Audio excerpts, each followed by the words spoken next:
And I'm so excited because I did ask for permission. Sometimes I have visitations and I can't share with everybody. Um, but this one I was given permission to share. And so what that means for me is that if you're watching this video, it's for you. The message is also for you. If you are in here, this message is for you. So, welcome, welcome, welcome. I'm going to start. Okay, I want to make sure Miss Dr. I can't start out Dr. Hanyon being in here. I see her in here, so yay. All right, so this is my granddaughter. She's on my side today, and I'm just happy that she's here. Somewhere, I'm going to get started with this visitation. So if you're on Facebook and you want to join us, just click the link to come in. I cannot see the comments. I don't have my hands on any phone or anything, so I can't see the comments. But you still can comment, and I may come back a little bit later and answer them, or try to grab my phone and see afterwards. Somewhere around 5 o'clock this morning, or 5 o'clock this a.m., the spirit came in and woke me up. And some of you know that I have some very severe, or have been diagnosed with having some very severe health issues, terminal sicknesses. And you guys know that I am currently increasing my will to live. Anytime you get, sick, it's because you decided to. So I recognize that. So I've been doing a lot of healing and, increasing my desire to live. Anyway, I was laying in my bed, and all of a sudden, all these angels started coming into my room, and they were surrounding my bed. They came in, and I just looked, and they were just all forming around my bed. And they felt so beautiful, so amazing. And I just remember looking around, and I said, "Are y'all here to take me home? Like, is this it for me? Are y'all coming to get me?" Um, and they said, "No, we're not here to get you. We're not here to take you home." I said, "Oh, okay."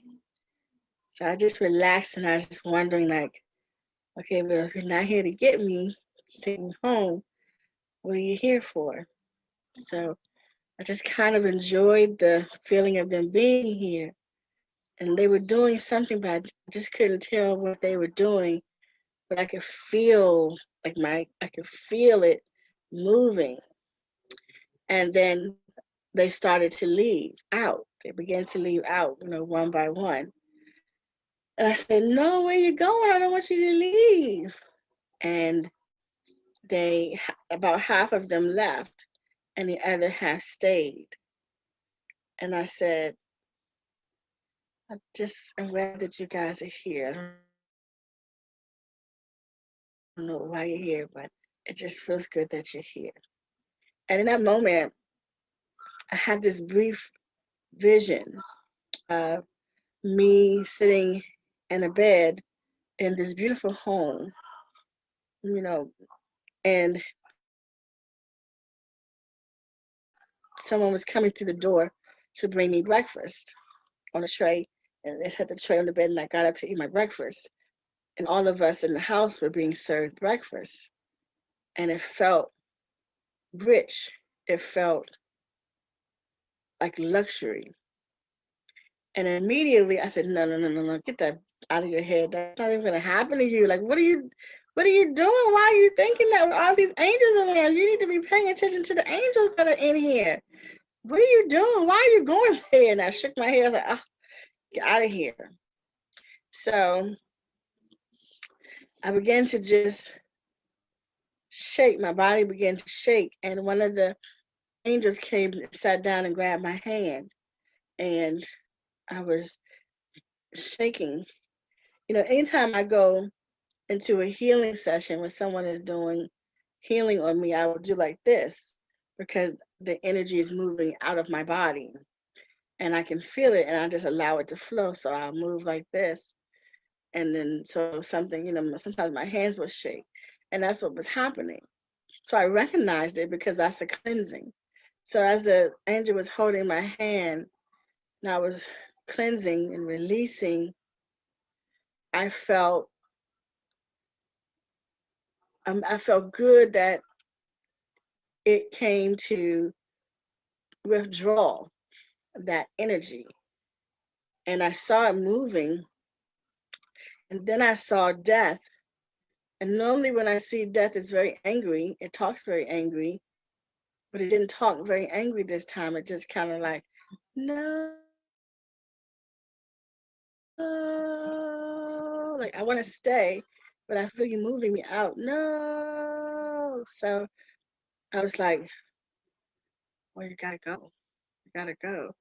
So it took a large portion, didn't take it, and it did not remove it 100%, but it removed it a large degree that I could feel that years had been added to my life, right? I'll say that a different way later, but that's the best form of words I can use to describe it. I felt my years being restored, or death, my desire to die being released. And it said, okay, I gotta go now so I can release this, okay? And let my hand go, and it went out.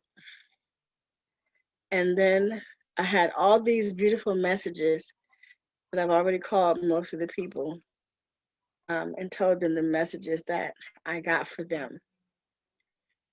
After I received all of these messages, these were all beautiful spiritual messages from God, from the divine. After I received the messages, I rested and I told the angels that were there, I really don't want you to go because I really love this. You guys feel amazing. Can you please just stay a little while longer? Because I know that once they gave me the messages, the visitation would be over. So I said, can you please stay? Just stay a little bit longer. And then I had this amazing energy come to me. You guys have heard me talk about anew, but this wasn't anew. When it came to me, I said, you are not anew. I said, who are you? Because I wanted to know before I entertained it who it was.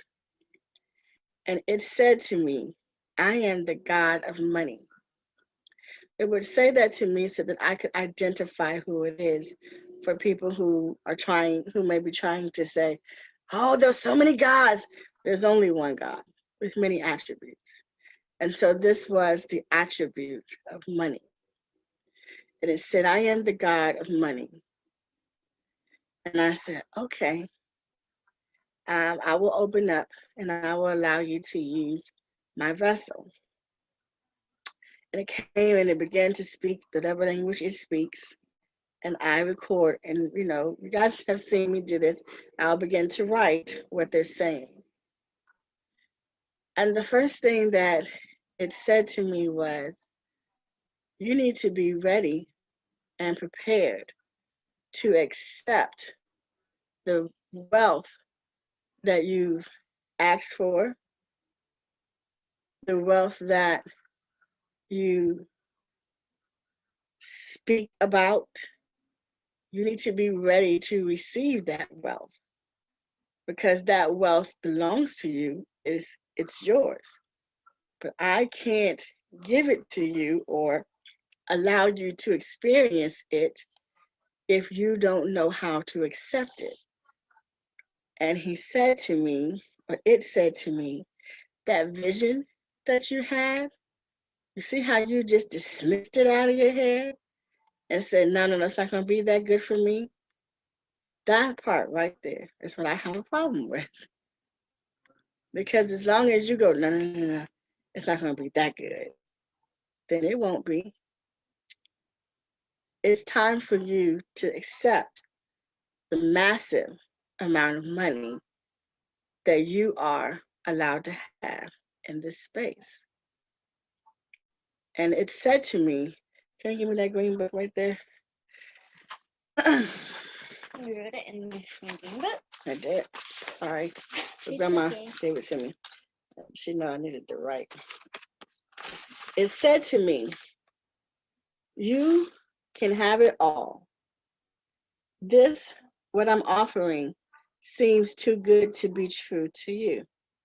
So you have to start knowing it is true so you can receive it. I can't give you something past what you believe you can have.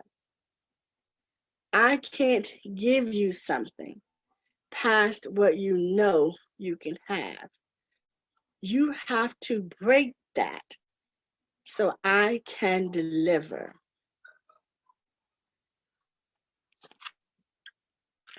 And I said, wow, that's amazing. I'm just going to repeat that because it meant so much to hear. But I know that if you're listening, it should mean so much for you to hear because I was given permission to share this. And I'm not very often given permission to share, which means that this message is for you too.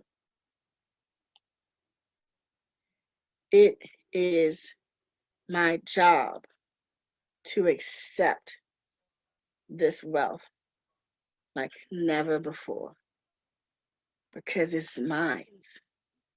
It belongs to me. And if I don't accept it, I cannot have it.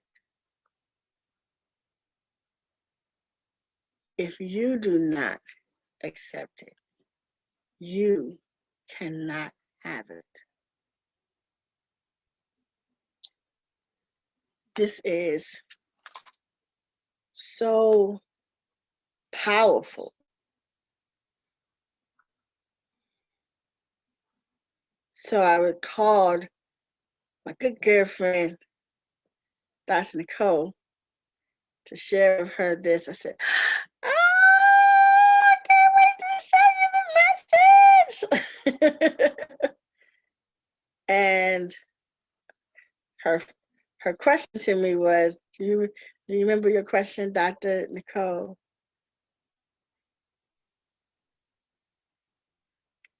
I do.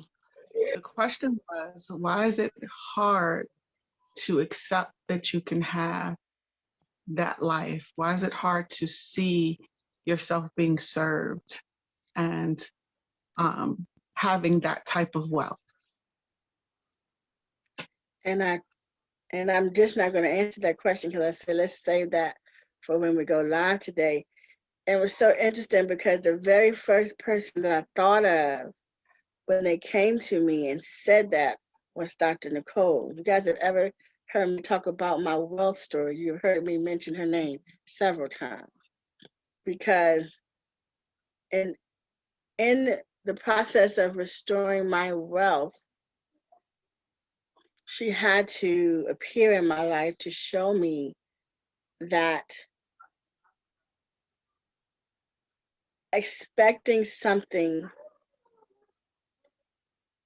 that I never expected should be something I should expect. That sounds crazy. But she would often bring different realities to me that I had never thought of, let alone give myself permission to believe that it could be for me.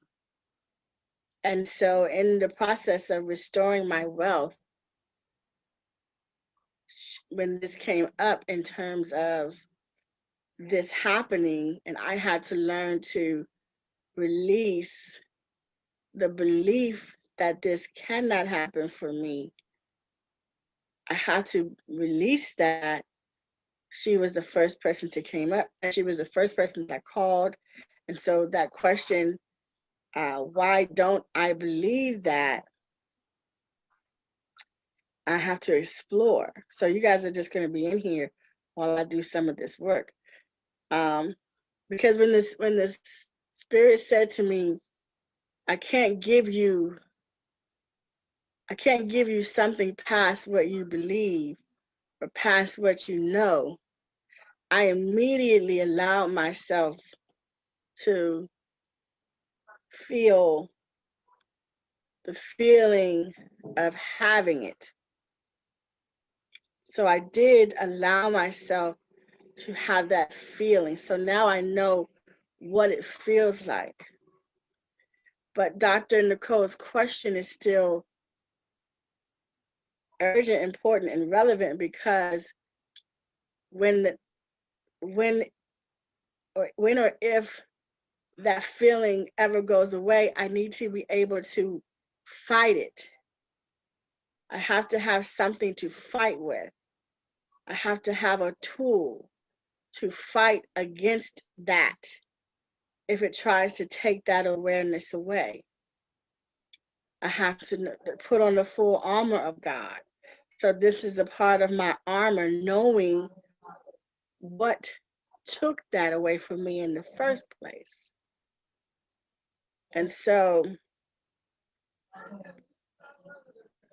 when I think of why don't I see myself as being served?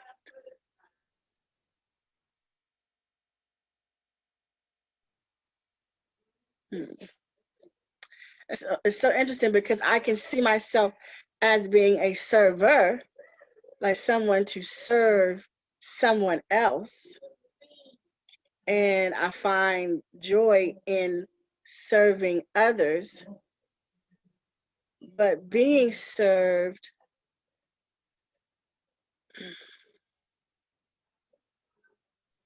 I think that being served might have been attributed to being weak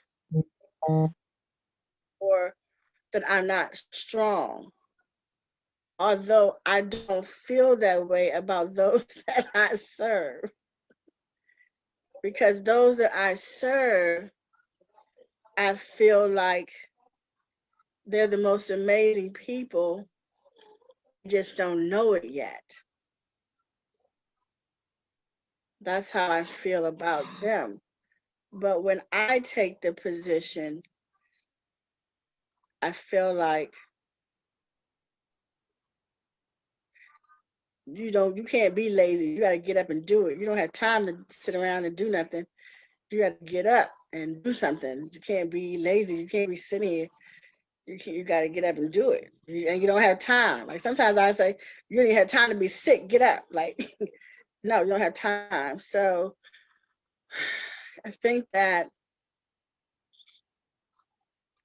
comes from feeling like um, being lazy. Like that would mean that I'm lazier to some degree. And then I also think that um, the deepness of my father's womb. I love my father. I had the best father, and I wouldn't change him. But he's given me some really interesting programs to figure out. And one of the programs that he gave me was that women would often be dishonored by men.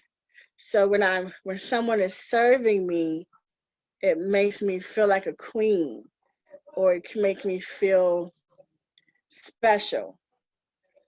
And then so it will be quickly taken away with, you're not a queen, you're not special.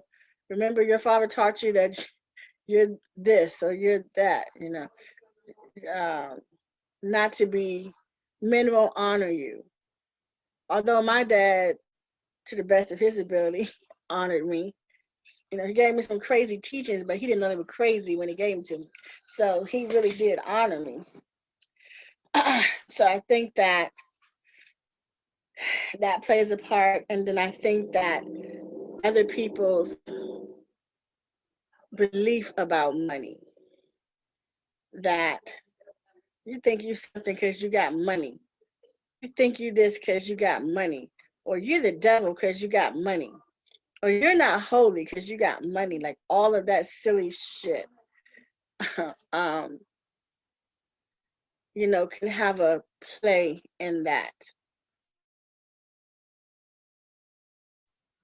So I think that to answer that question, it would be other people's stuff, because you guys know that when I first came on Facebook, I was bombarded by people with that mess, because that was a part of me that I needed to heal from. She just wants money. She just wants money. Everything is about money when it was so not about money.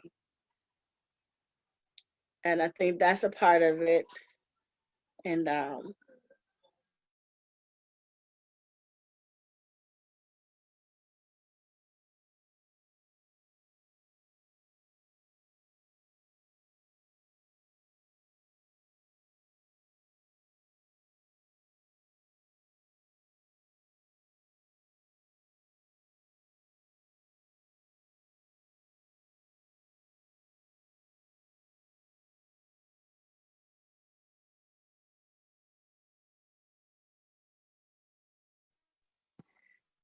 sorry, my internet, I don't know what happened, but it just did something funky. But I think that those are the things that play a part in why I felt that way. Yeah. Do you still believe that money is evil? No. Mm-mm. No, I don't believe that money is evil. Um, I've never believed that money was evil, but I did believe that money meant I couldn't be close to God, because that's what was told to me. It's almost like they glorified being broke, and that meant you was your brokenness meant you were close to God. And I've done a great job in healing in that area, and I'm proud of the work that I've done. I don't believe that I will ever recover from anything, because I am all things. The only thing I can do is bring things down to a level where they're undetectable. And I don't believe that I brought that down to a level that is undetectable. But I got to.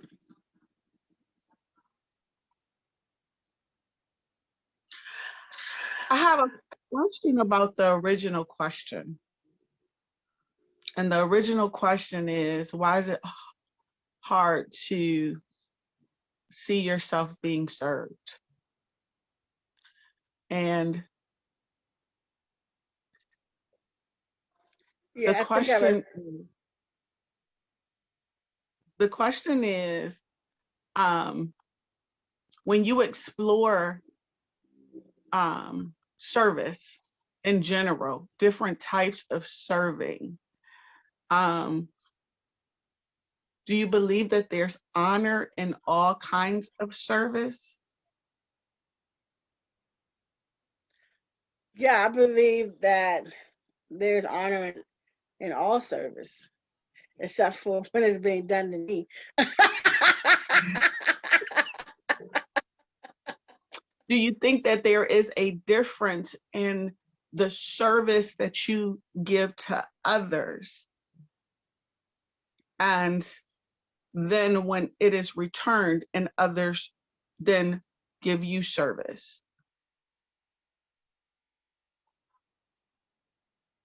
Do I think, what's the question? I'm sorry, I missed it. Do you think that there is a difference between when you give other service and when you're in service to others, and then when it is turned around and then given to you? Is there a difference in the service, O'Shea. or is it all service? I think that, hmm, I think that when I give the service and when someone else is receiving it, we're in an honorable space. I think that, and I can receive some services, not all, but I can receive some services and maintain the honor position as it relates to duality. But then there are sometimes if someone's serving me, it will make me attach it to being lazy or being not worth it, or Okay. somebody else's opinion. She don't deserve to be served. Who she thinks she is? So I have those three things that will show up in certain scenarios. Do you feel that way when you go to the restaurant? No. Are you being served? Yes. You're being served. So how does that feel? So when you go to the restaurant and you order and then you have a server and she comes and she waits on you, how does that feel? So it's funny that you asked me this question because you and I go out to eat all the damn time.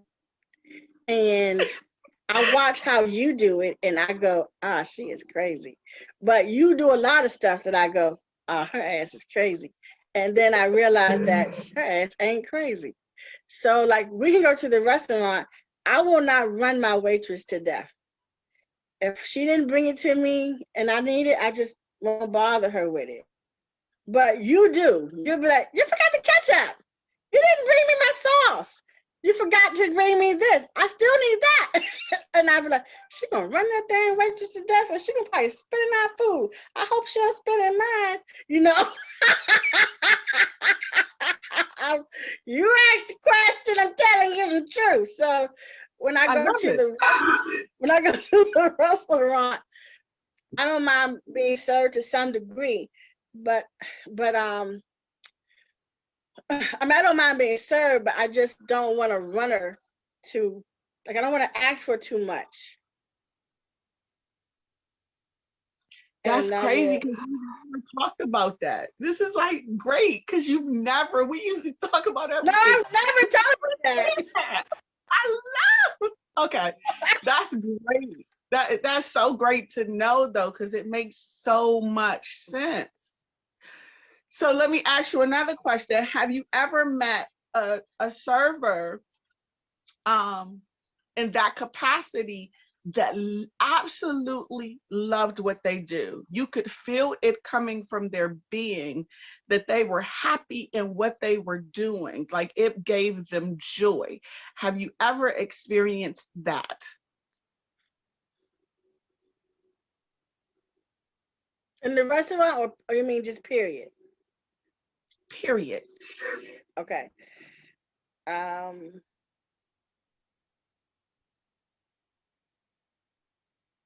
so like when yes I have. When you came came over, oh I want to try not to cry. When you came over to do um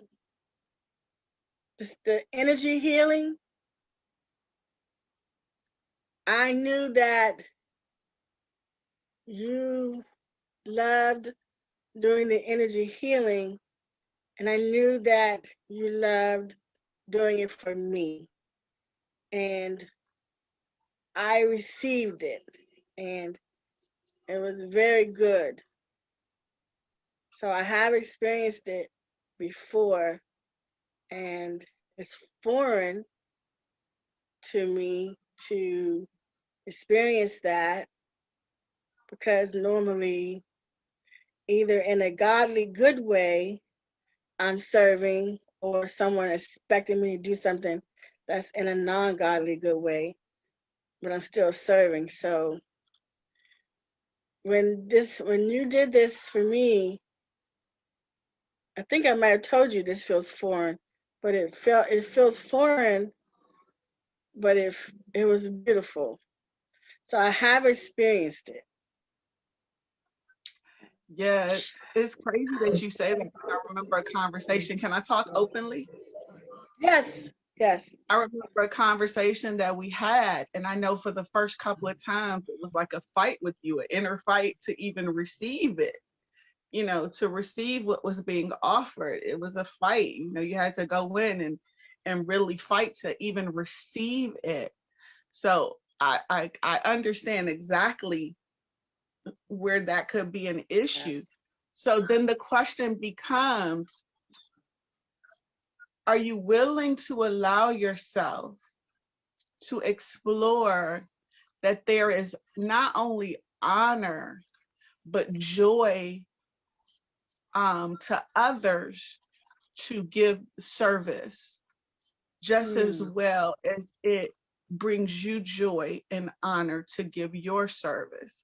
Because we all can serve in different capacities and we're all meant to serve in different capacities.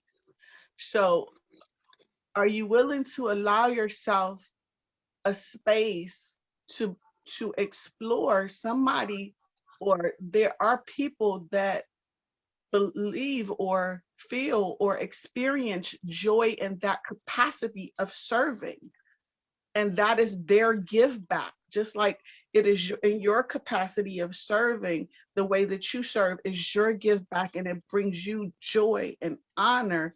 That is their way of giving back, and it brings them joy and honor. mm.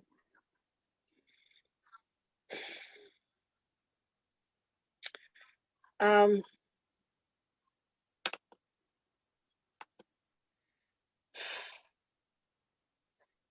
this brings up this brings up some feelings in me that I think I probably need to deal with. And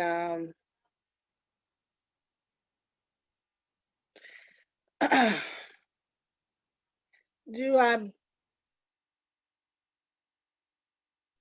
I believe that people can serve me and be in a space of love like I do? I do not believe that I've ever believed that.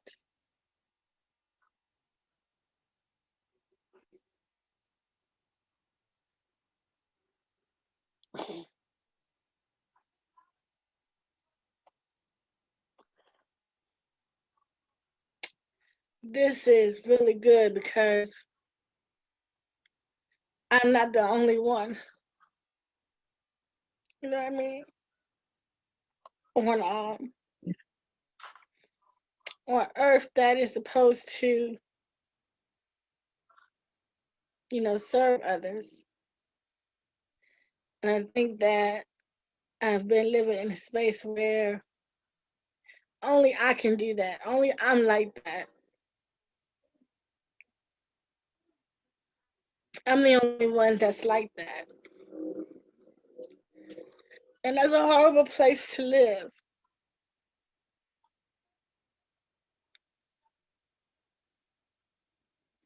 because it takes away my ability to even receive it back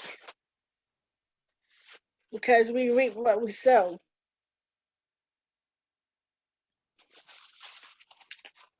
And I can't reap that if I believe I'm the only one that can do it.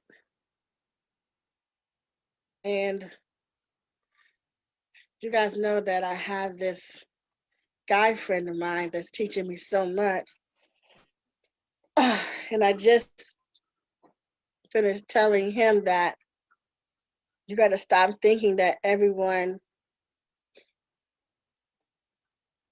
is the people who have hurt you in the past. There are other kinds of people in the world that won't. So I know that whenever I'm talking to you, it's applicable to me too. So this is where it's applicable to me because I'm living thinking that there's no one in the world like me. But that's not true. There are more people in the world like me than I realize, but I can't experience them living in the state that they don't. So I have to teach myself to expect it in the purest form. That's my ego. you know, um,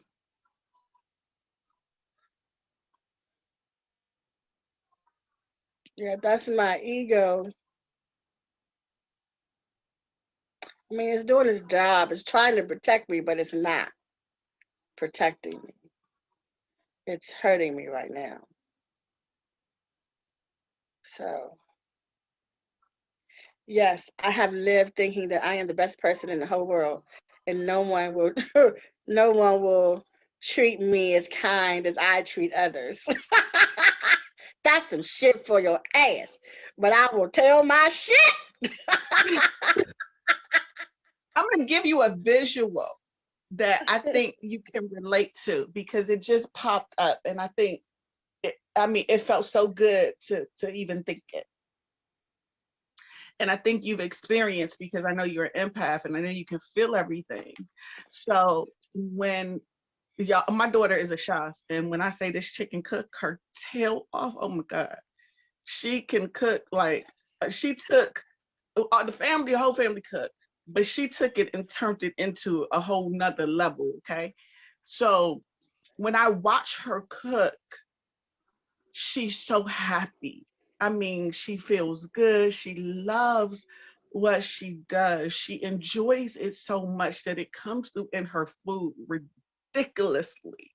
And you can feel all the love and the joy that she has from doing what she do, from doing her thing. And I know you've ate her food before. Yes, Lord. I know that you could feel all the love and all the joy that came from cooking it. Yes. If we couldn't accept her service to us, then it cuts off her joy from what she does.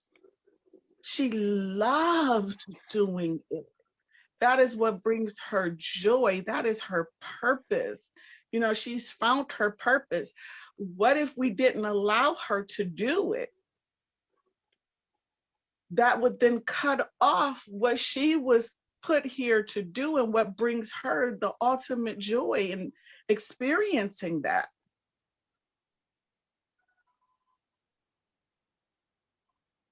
I So say. I say that to say there are some people that are just like we're put on the earth to serve in our ways. There's so many different ways to serve. And it is opening up to accept the fact that that's their service. That is what they, feel the most joy in offering. That's their offering. You know what I I mean? say. So it blesses them. I never forget my father said he wanted to give me something. I said, "You sure?" He said, "Don't you ask me if I'm sure." You know, like don't cut off my blessings. I want to bless you. Don't cut my blessings off by not accepting the blessing. you know so it's almost like being able to receive their offering because that's their offering to us, just as well as our offering is our service to others. That's our offering to them, and it feels good to us. Like it felt good for me to come and to give, to do what I do. That lights my spirit. It just sets me on fire. I love doing what I do, and everybody who knows you know that you love doing what you do. You like everything in you just lights up in the fire. And there is no different in their offering to us, whether it be them serving us, whether it be them cooking for us, whether it be somebody who loves to clean and that's their thing. Like it lights their soul on fire to come and clean everything and then look at their work and say, "Yes, I did it. Like this is me. This is what I do." You know what I mean? Right. That is their service. So I for us say. to be able to accept it is a blessing to them and also a blessing to us. It blesses us all. I say. I say. Yeah, I like that. I like that. So I can enjoy that if I remove. I'm the only one who's good at this stuff.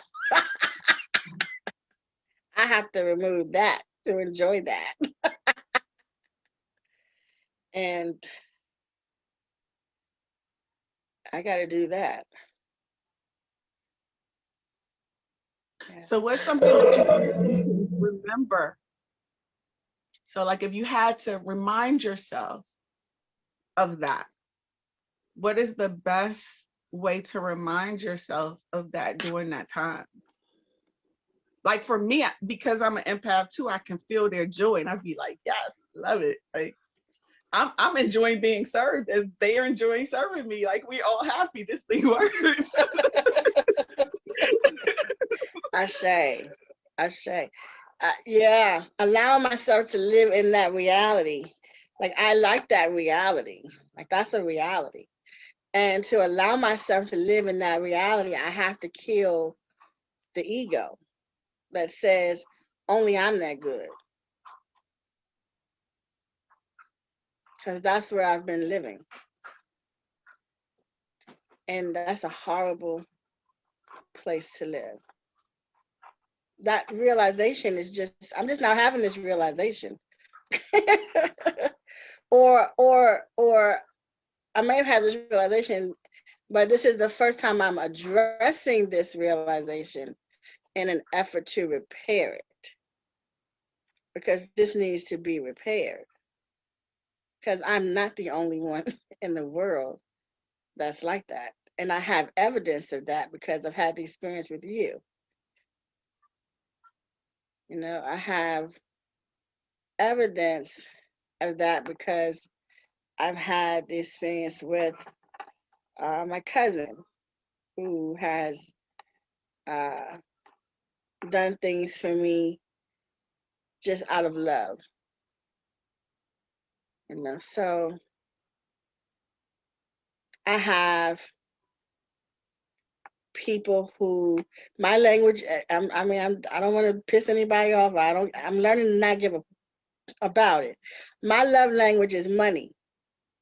So I've had people send me money out of nowhere for no reason, and that's an act of kindness too. You know, that's also an act of kindness that I have evidence of. So I have evidence that people can can do it and have done it. So what I need to do when I have those moments is say to myself, you need to learn to receive. You're not the only person in the world that has a good heart. You're not the only person in the world that will do something kind for someone. You're not the only person in the world. You don't have the monopoly. My father used to say, you don't have the monopoly on that. So I'm going to say that to myself. I don't have the monopoly on that. I don't have the monopoly on that. And I need to release that because I'm not positioning myself to reap my harvest. I cannot reap my harvest thinking I'm the only one who can plant. I'm not the only one in the world that can plant.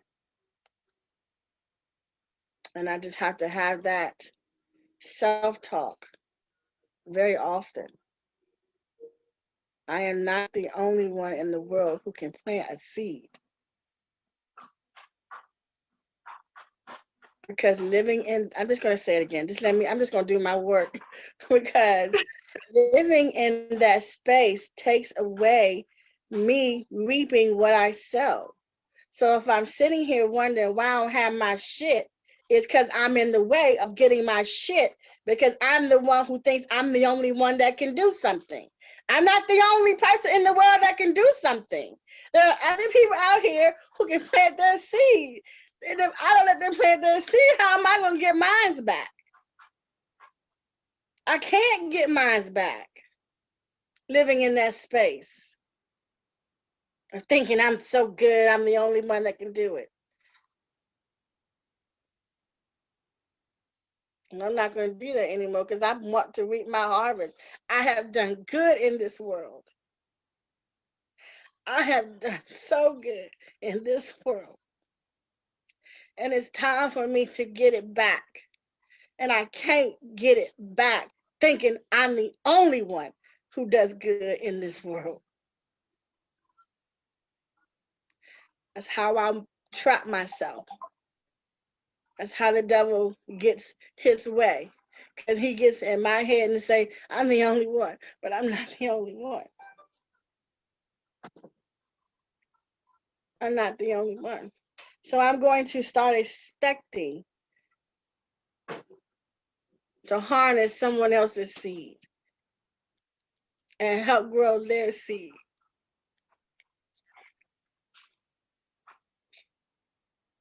Because I've been the water, I've been the ground, I've been the sun. So for others. So now it's time for me to do the same thing on the flip side. Yes.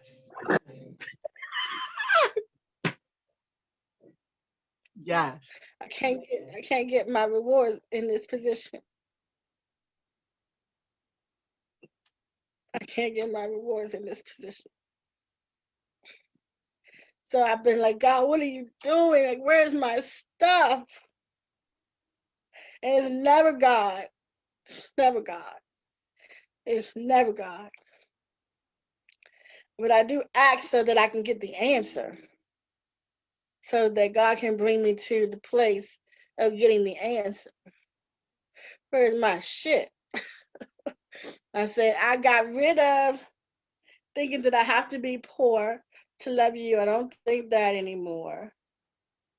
I'm not giving to people so that they will like me. Like these are some of the things that I had that were, that are not positive things.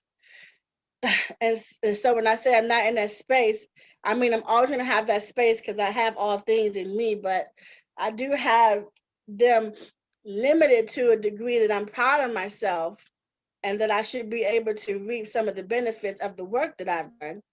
So I'm like, okay, well, I've done all this work, Joe. Where's my shit?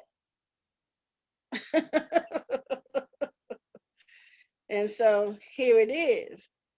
Me. It's always me. It's never God. God never fails. If I ask, it's there. It never fails. I'm the only one that can fail. So this is the answer to that prayer. You, lady, again, in the way, as you do, thinking that I only created one good being like you. There are other good people on this planet waiting to do what you do to you.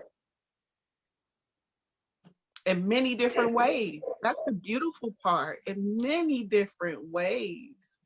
It never comes back the way we give it. Like if you think about everything that you've given, it never comes back from the same person. It always comes back from somebody else Ashe. in so many different ways. So, but can I give you your good news back now that you're here? Yeah. You never lose it. Yes, The this is harvest is good. still waiting for you. Like your harvest is right there, is waiting for you. You don't lose it. So it's a beautiful thing. It's just time to reap it. It's just time to open up and say, okay, I receive it. I get it. I'm Right. ready. Like it's just that. It's waiting right there for you. You've never lost it. So the beauty is you don't lose nothing. You don't lose Ashe. nothing. It's Ashe. just simply, coming to the revelation you just came to for yourself and then saying, hey, I received it. I got it. It's waiting for you. Ashe. As your angel just told you, I'm waiting for you. What's up? Ashe. Ashe. Ashe. This was really good. This is really good. I'm gonna say one thing and then I'm gonna open it up for anybody who wants to